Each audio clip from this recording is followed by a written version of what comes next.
All right, so I want to go over um, the how we're gonna do our goal kicks and some of the basic kind of strategies and kind of concepts that we use. We have two types of kicks we do. Um, we can either basically boot it and try to make some clearance, get it in the air, maybe some get it high a little bit, or we can play out the back more laterally to our backs. So let me just show you those two options and how we do this. And some of our players are very familiar with this, others are not. So I just want to make sure everybody knows what it is we are doing so that we're all clear. Now, first thing we need to do is decide which side we're playing out of. So our goalkeeper Ava is going to put the ball on the 6-yard box, and from there we're going to have one of our backs. So in this case, it would be our I guess it could be our right or our left back. So let me just let's switch these two up a little bit. Okay. Now Ava is going to just tap the ball forward, and that puts the ball in play. So as soon as the ball is in play, the opposition can now move into the penalty box. Until then, they have to stay outside, right? So once that ball's in play, she rolls it forward, and now our center back takes over possession of the ball.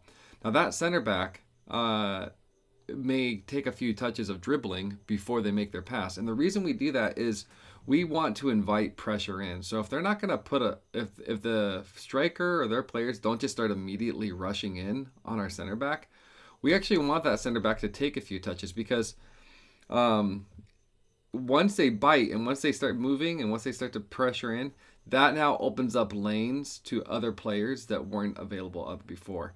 So we're kind of asking them to be a little patient with the ball. Now, if they're doing a aggressive high press and they're just going to come running after us, then our center back is not going to mess around dribbling, and they're going to make the pass.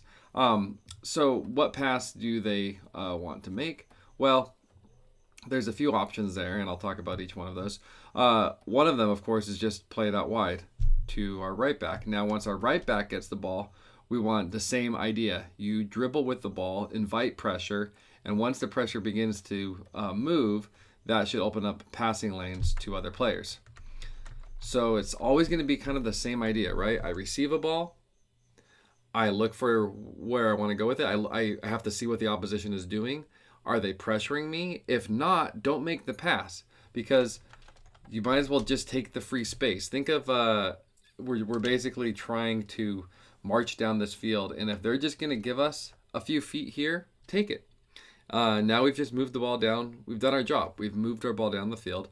Now once they start to pressure you, that's going to pull somebody off here, and now you have an open pass to that individual.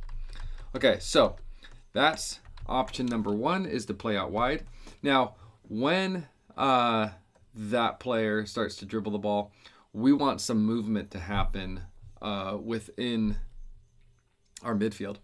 So currently, what you'll see here is each red player, each one of our players, is being defended by one of the blue players, and we actually call this pinning a defender.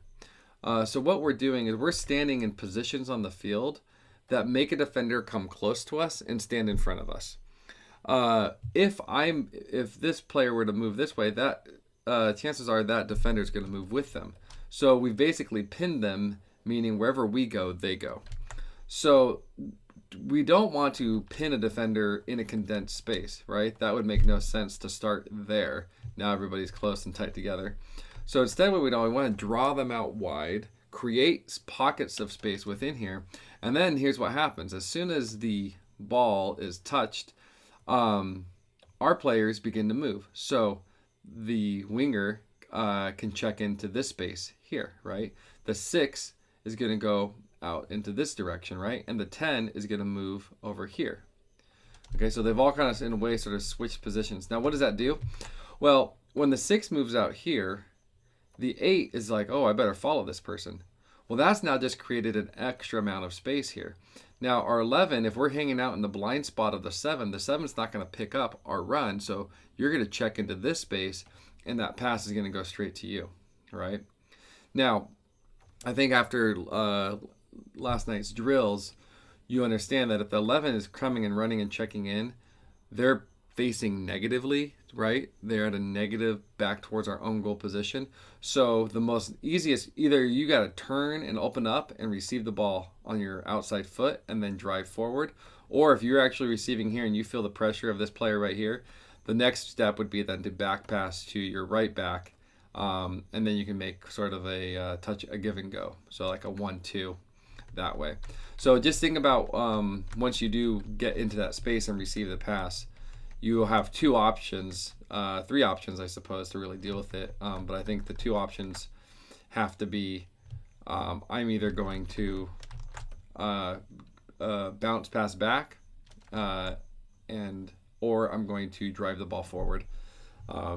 So I receive it, I move with it. You know, the best scenario is your first touch is towards a positive direction, as we went over in practice on Tuesday. But if it doesn't get in the positive direction, then you have to kind of consider some back pass options.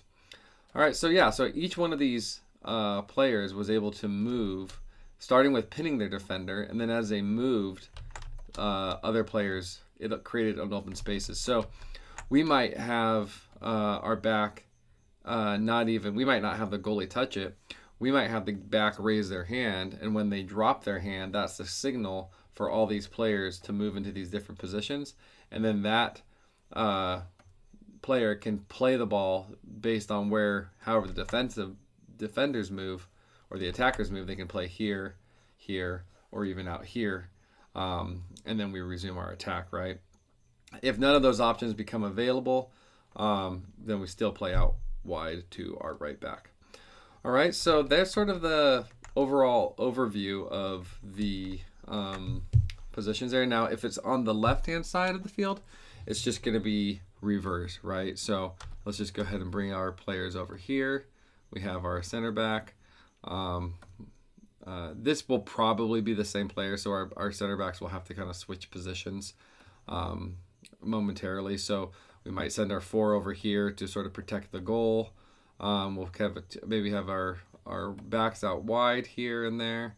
Okay, so now our 7 is pushing wide and pinning the defender this way, right? We'll probably drop. This is something where we might actually bring our 6 back here, as that option, right? Our 11 for sure is going to go out wide in the wing, so I have to kind of mess these around a little bit.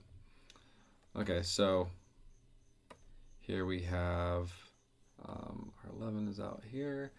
10, 9. Great, cool. So now we have the similar situation where 7 will check into this space, 8 will check into here, and 6 will pull back into that space, right? So it's just a little triangular movement, right?